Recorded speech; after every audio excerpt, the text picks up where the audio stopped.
اللہ اکبر اللہ اکبر۔ امام غزالی رحمۃ اللہ علیہ مکاشفۃ القلوب میں ایک حکایت نقل فرماتے ہیں۔ ایک نوجوان ایک عورت کی محبت میں مبتلا ہو گیا۔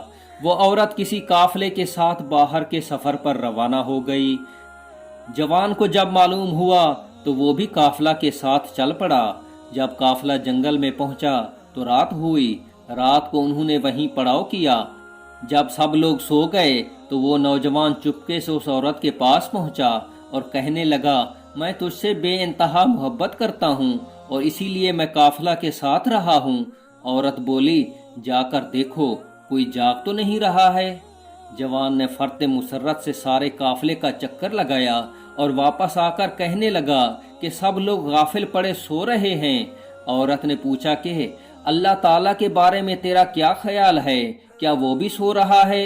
جوان بولا، اللہ تو کبھی سوتا ہے نہ ہی اسے کبھی اونگ آتی ہے۔ تب عورت بولی، لوگ سو گئے تو کیا ہوا؟ اللہ تو جاگ رہا ہے، ہمیں دیکھ رہا ہے، اس سے ڈرنا ہم پر فرض ہے۔ جوان نے جو ہی یہ بات سنی تو خوف خدا سے لرز گیا اور برے ارادے سے تائب ہو کر واپس گھر آ گیا۔ کہتے ہیں کہ جب وہ نوجوان مرا تو کسی نے اسے خواب میں دیکھ کر پوچھا، سناؤ کیا گزری؟ جوان نے جواب دیا، میں نے اللہ تعالیٰ کے خوف سے ایک گناہ کو چھوڑا تھا، اللہ تعالیٰ نے اسی سبب سے میرے تمام گناہوں کو بخش دیا۔ سبحان اللہ۔